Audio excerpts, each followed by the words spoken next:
Welcome to the VBSC podcast. I'm your host. My name is Greg Herceg, also known as the Volleyball Strength Coach. And this is the podcast where we talk all things volleyball, strength, and conditioning. And today, kind of an adjacent topic to strength and conditioning, we are going to talk about nutrition and a lot of the myths and misconceptions specifically around nutrition, things we see with our clients, things we've experienced in the past, or things we just see in the broader social media or whatever it might be. So if you're looking to just optimize your performance, build some muscle, drop some fat, just learn more about how to eat healthy as an athlete and a volleyball player, then you are definitely going to want to stick around for this episode. We are here with the entire coaching staff today. We do have everybody, and everybody has cell service, so we're good. We've got Coach CeCe, Coach Sarah, Coach Dion, and Coach Gerry, the whole squad here, ready to talk about nutrition, and we may sprinkle in some supplements in there as well. So I don't know if anybody has a really good one they want to start with. I know we were kind of talking about some things off camera as far as where we wanted to go, but CeCe, this was your idea, your topic. So do you want to start us off here?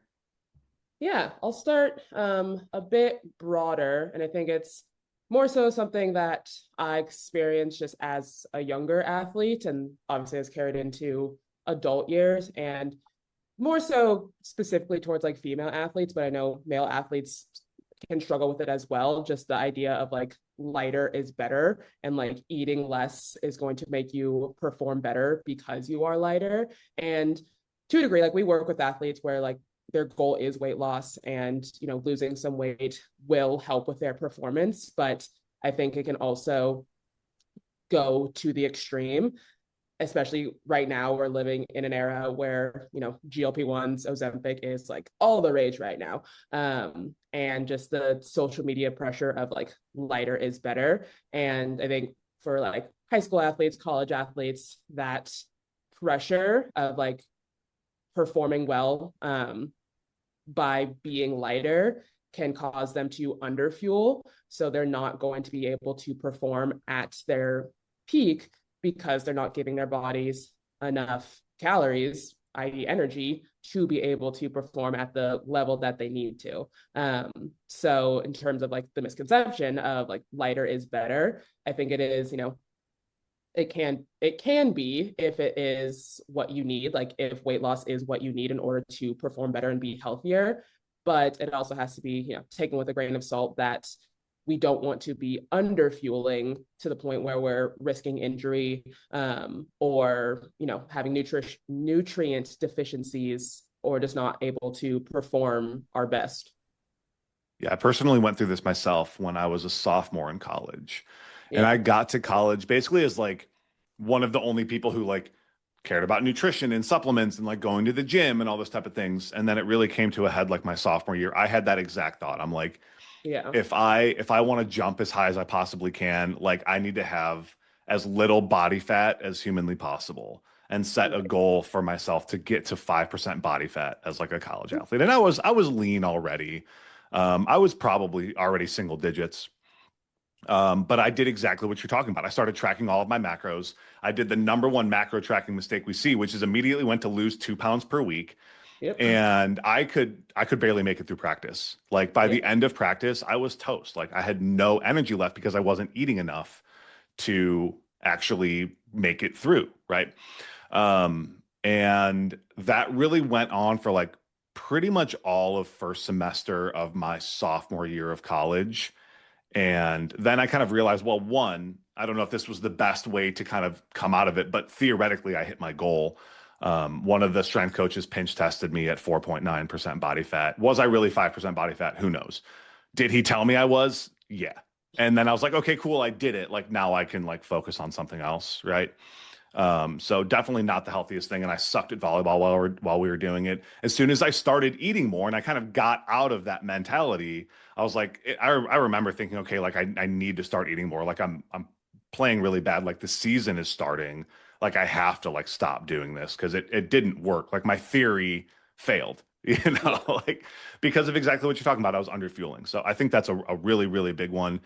To an extent, Right. there is like a hint of truth behind it, right? It's not lighter is better, but there is kind of like an optimal range that you want to be at.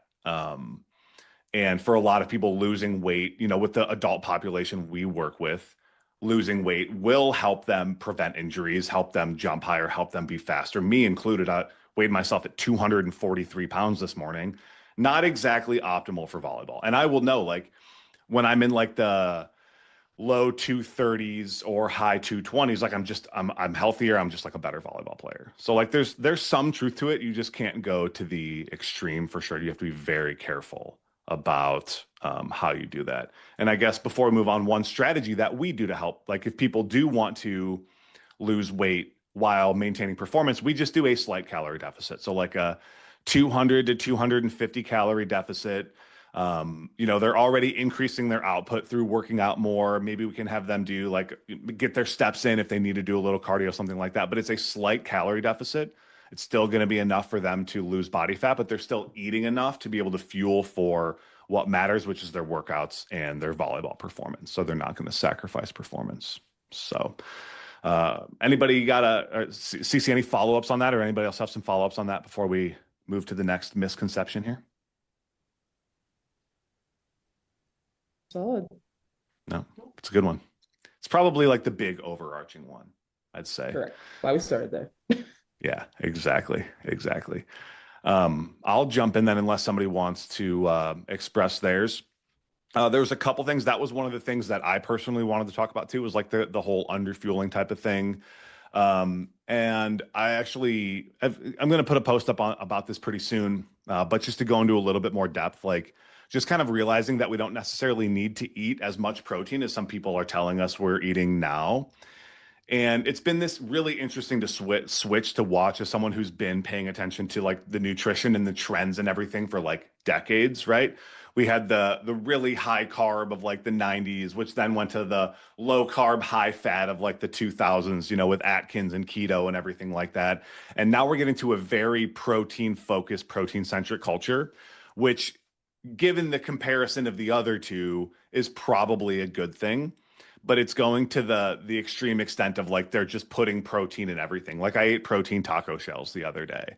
That like 2 taco shells had 11 grams of protein in them, right? Like that's not necessary. Protein Pop Tarts, and we had cereal, like just like a generic like Czech cereal or something like that that had like protein in it. You know what I mean? Like it's just not. Yeah. It's a marketing thing right now, and there's people who are like, you have to get 1 gram per pound of body weight of protein, which is like the top end we really recommend for people.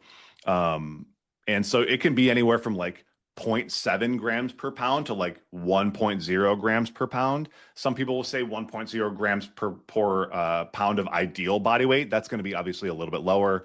That's probably a fine number. We typically go like 0.85 grams per pound is for like an athlete is like a middle ground. I actually think I got that from PJF Performance as like a good just middle ground number where it's like you're eating protein, you're eating enough that you can recover and build muscle, but you're not like stuffing yourself. Because one of the problems is if you're eating a lot of protein, you're maybe eating that instead of things like carbs or fat that will be fueling your workouts, right?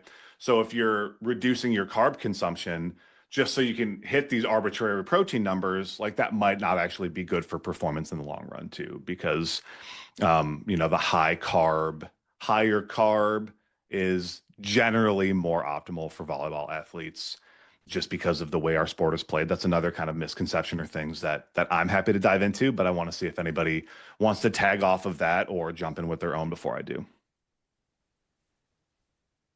I have a few topics I can talk about that I'm quite passionate about. I can start with one of them for sure.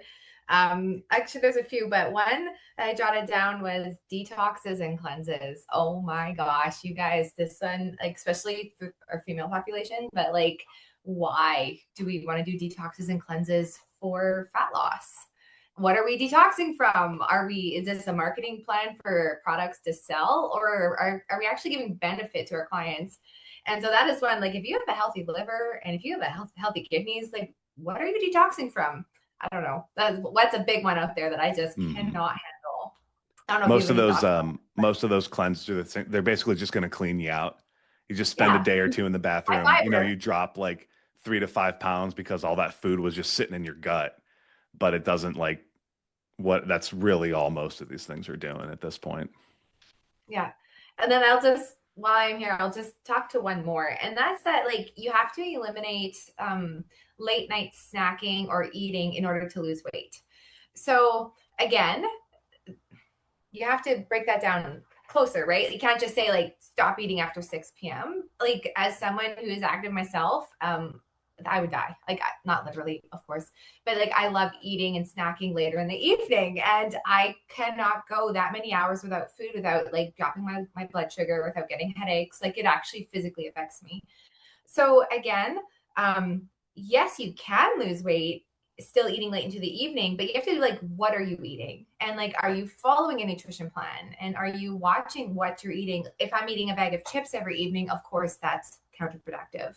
If I'm having, Greek yogurt and some fruit, which within my macros, for those of you who count macros are kind of, or just conscious of what you're eating, that's not going to be counterproductive. It might even help you sleep better, which will probably help you recover better if you're not exhausted and hungry throughout the night. So I that's another can't go one. to bed hungry. I can't do it. I can't either. Before bed.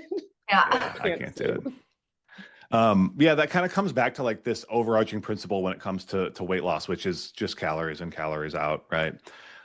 So it's, if you're eating, there's nothing inherently negative about eating late at night. A lot of it comes from, like, I've had this too, where it's like you finish dinner, you want a sweet treat, and then it's like you just blow your calories for the day because I'm like insatiable, right? And a lot of that comes to just like, are you eating balanced throughout the day? Because if you're not eating and fueling enough through the day, then you're going to be really hungry at night and you may end up blowing your total calories. So totally agree with you. Like, there's nothing inherently wrong with it. It's like, you just have to be able to control the cravings. And, in some sense, you can give into the cravings in a way. For example, the leanest I've ever been outside of that story I just told was 2022. And I was following this really, really strict meal plan. But every night we had an apple with peanut butter and a square of dark chocolate after dinner. It was like dessert, like every single night, through the entire like month that I was doing it. And it was just like, you're getting some chocolate, you're getting a little bit of peanut butter that you had to make sure you measured because that's really easy to go overboard. But, I drop body fat like crazy. And, I was still eating chocolate every day. It's just like fitting in within the total allotment of calories. And, we can even talk about the calories in, calories out as like the myths and misconception side of things too, because that is inherently true. There's just a lot more that goes into it than people really realize. We can control the calories inside, sort of. There's a lot that goes into the calories outside that people don't ever really take into account. Because when we're talking calories in, it's like, okay, well, I know I physically put 2,500 calories in my mouth, or so. Maybe it was 2,550, maybe it was 2,450. You don't really know because like you're trusting food labels. But it's also like, how much of that did you actually digest and absorb? Because if any of that's not getting absorbed, like, should those calories actually count? Think of like soluble fiber, insoluble fiber. And then on the calories outside of things, it's like, yeah, we have like, our non-activity, exercise, thermogenesis, our thermic effective food, just our BMR, our activity. And then it's like, how does that affect our hormone regulation and outputs and those type of things? Because there are very obviously some things with hormones that can affect potentially the outside, right? Where it's like you're not burning as many calories. So it is a hard thing it is true. It's just harder to manage than, people think it is. We obviously still do calorie and macro tracking with our clients who choose to, but we just let them know like it's not perfect and they don't have to obsess about they ate 1,999 calories instead of 1,998 calories because it just doesn't matter, right? Like none of it's perfect inherently. So it's just, you can't let it get to your head for sure. Dion and Gerry, you guys have been a little quiet, just taking it all in. Let me know what you guys got for today. Yeah, so I'm gonna niche it down a little bit, but a very common misconception I see with volleyball athletes is showing up to a tournament with like a couple Gatorades and kind of just thinking that they're all set on electrolytes. And I get it because obviously they're marketed as sports drinks, but your typical Gatorade, your typical Powerade, is really low in sodium relative to like what you're actually losing playing volleyball, especially beach volleyball, being out in the sun the whole entire time. In Florida. And there's like research that shows that you can you can lose between like 500 to 1,000 milligrams of sodium per hour of intense exercise. So obviously, full tournament, I'll let you guys do the math on that, but it can add up extremely quick. And even like your typical like salt-based electrolyte packet, which typically has around 1,000 milligrams of sodium, that might only cover you for an hour or two. So if you're playing 6, 8, even 10 hours of volleyball out in the sun, and you only have one packet or a couple Gatorades, then you're probably pretty behind and you won't realize it until you're cramping and feeling a bit foggy. So kind of what I always recommend is to keep a bunch of just the electrolyte packets in your volleyball bag, just on standby. And then just like you're always mindful about putting on more sunscreen or replenishing your carbs throughout the day, just kind of be mindful about how much sodium you should be having throughout the day. I do Yeah, kind of that's want a to bounce off that go quick. ahead. Go ahead.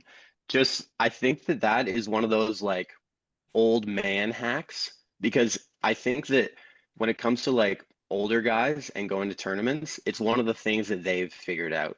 It's like I bring salt and I bring Advil and that'll get me through the day. And I think they'll literally just bring like a box of salt and then they'll like take it periodically throughout the day. I think it's something they've figured out and everyone else needs to figure out too. But just wanted to bounce off because I thought that's hilarious that that is how it is, I think. Have I ever told you guys what I did before electrolyte packets and electrolyte supplements were a thing? Mm-mm. Did I ever tell you guys about that? There's a couple things I did. Sarah, I see you put your hand up. I'll let you jump in here in a minute. So the first thing I did, interestingly enough, from the same guy who like that diet that I was just talking about, his name is Mike Dolce. He posted on his Instagram, this was years ago, and it's like at this point, one of probably my very first posts on Instagram was this like hydration mix that he recommended in a YouTube video, actually, because he worked with and works with UFC fighters to help them cut weight for fights. So hydration and rehydrating, obviously a really big thing. And so one thing is basically take a gallon of water, dump out some or drink some, then you dump in a thing of coconut water. You put in like some lemon or lime juice, you pour in some honey, and then you add some salt. And I would bring like 1 or 2 gallons of that to tournaments, and it worked really quite well, because it's all extremely natural, right? So one of the problems, Gerry, that I've experienced personally with like probably more than 2 electrolyte packets is like the bloating and issues you can get. Like I know when I was doing that with Element, my stomach would explode from the stevia that was in there. And so now, what I do, I take the lights from ATH Sport, and that has monk fruit extract, and that seems to be better. But if you're like slamming those artificial sugars and things that are in there, actually technically neither of those are artificial sugars, but slamming those things that are like those sugar replacements, or you're taking a lot of anything that your gut doesn't really love. Now you're getting to semifinals, finals. I'm like bloated like a balloon because of these electrolytes. So I think it also, like to your point, in agreement with you, bringing just some salt with you is super important as well. And pickle juice is one of my go-tos. That's my like in case of emergency break glass thing. The other thing I used to do was I would get Gatorade powder, and I would like mix Gatorade powder with salt at the tournaments with me. I'd put more salt in because you're totally right. Like I remember hearing that, if Gatorade had the amount of salt in it it needed to actually be effective, it would be like not palatable. That's what people's complaints with like electrolyte supplements. They're like, oh, it's really salty. So, yeah, it's 1,000 milligrams of salt. Like of course it's going to be salty. But yeah, because Gatorade is just so underdosed that I would add salt to that in a more concentrated form through the powder. And this is, before the electrolyte powders really came about. So Sarah, feel free to jump in. Yeah, I actually just really loved Gerry's comment there. And I think of like, I don't know about you guys, but a full day of beach for me, I will get cramps in my legs. So I'm not sure. And so then these drinks have potassium in it, but like a 20 ounce of Gatorade has like 80 milligrams of potassium, whereas like a banana has upwards of 450 milligrams of a banana. Like, I'm sorry, of potassium in a banana. Mhm. So it's just like, you think you're getting all this great stuff. And I do actually like Gatorade, a really cold Gatorade on a hot day. Like I actually do like it. I'm not against it. I just think that there's better and more options you can have with you. So like throw a banana along or a couple of them. And then you also got some good carbs with you that are quick digesting and that's good If you potassium guys and want some more information on tournament prep and tournament day nutrition, our last episode that we actually just posted is all about tournament prep and like tournament day stuff. So, we're kind of getting into that here, but if you want like a detailed look at how we feel about tournament prep and tournament day, definitely go listen to last week's episode when you are done with this one. So, Dion, did you have one you wanted to jump in with here? Yeah, I think so. I think I want to talk about the anabolic window because Ooh, good one. I think this has changed a lot over time. So like I think originally it was like 30 to 60 minutes like post workout or post training session. Like you got to hit the anabolic window where muscle protein synthesis is elevated. You have to hit that window. I think like latest research now though shows like 24 to 48 hours that your muscle protein synthesis is elevated. However, I think my point here is that I think that we should act like it is 30 to 60 minutes post session, even though it's 24 to 48 hours.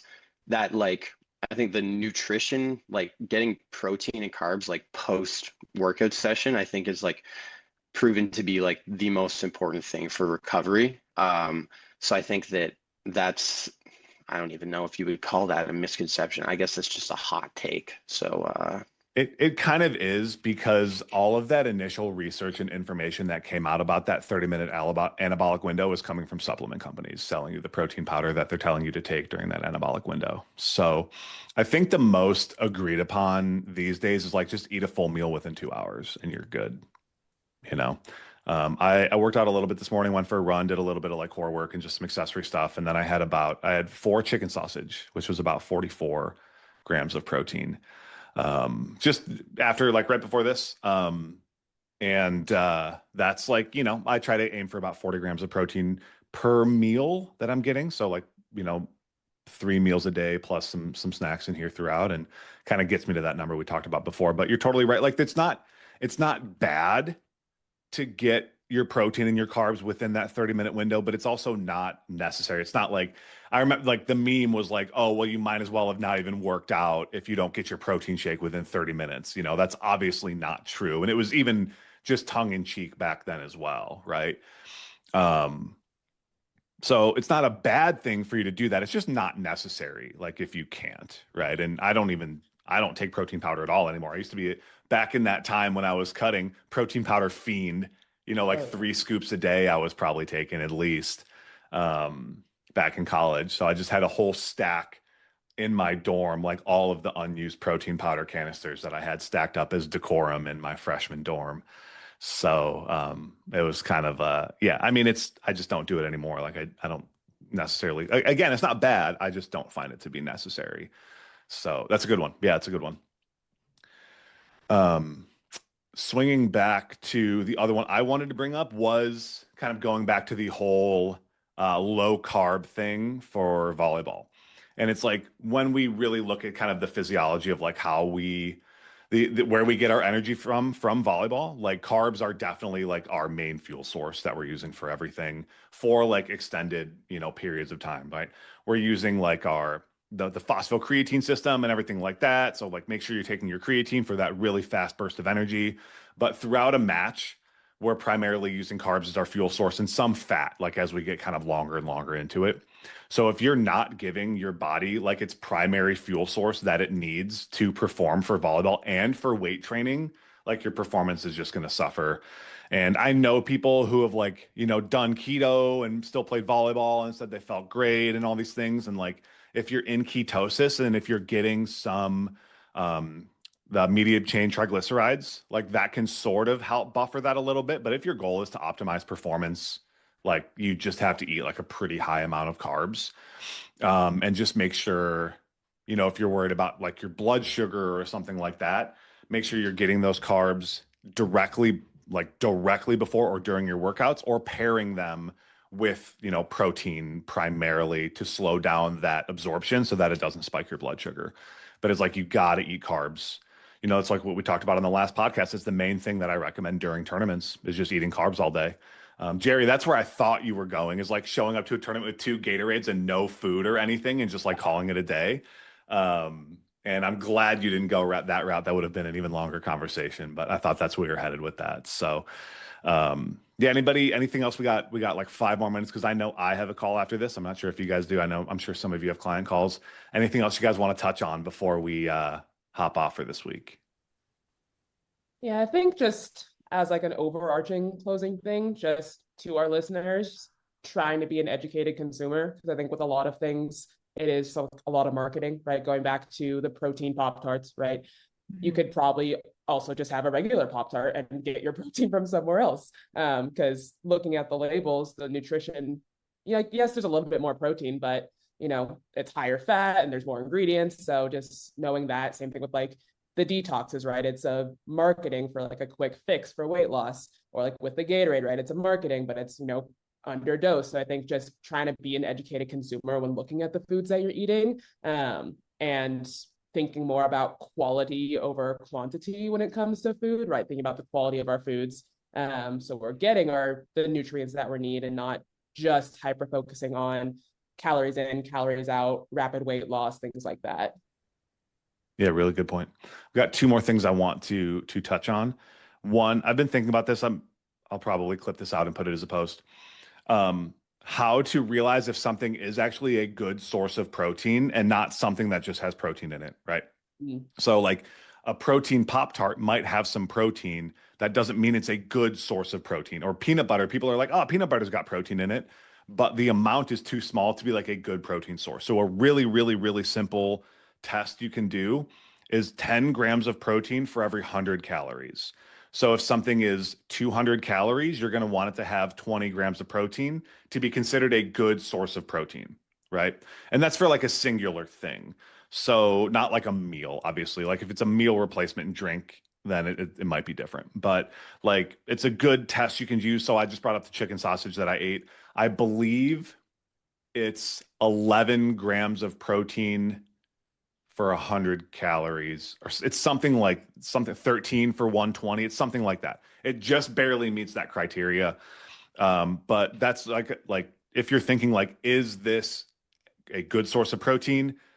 10 grams for every 100 calories is like a really simple way you can go about it.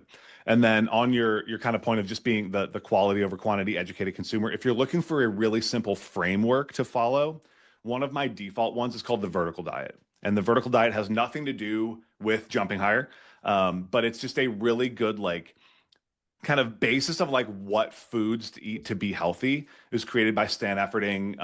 A lot of like CrossFitters, powerlifters, world's strongest man competitors used to use it, but even like bodybuilders and things like that, like the performance athletes as well would use that because it just sets you up like to make sure you're hitting all of your micronutrients every day, as well as hitting your macronutrients every day. If you just like consume these foods, then you're going to hit all of your macros without a lot of supplementation.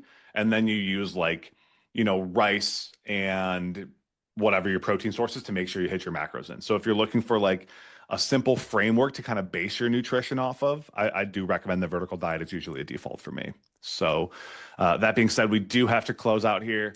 Good episode. I think a lot of good conversation and a lot of back and forth. So always love having you guys on every week.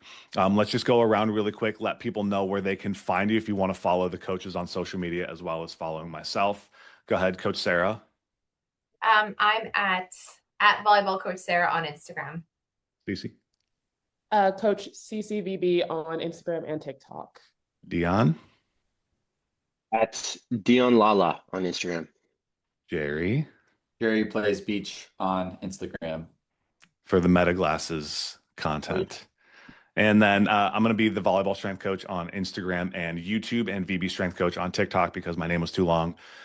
Make sure you guys, if you're listening to this on podcast platforms, definitely subscribe to the podcast. If you're watching this on YouTube, make sure you drop a like, leave a comment on what topics we should do next, and make sure you subscribe to the channel as well. With that being said, we appreciate you for being here, and we will see you next week.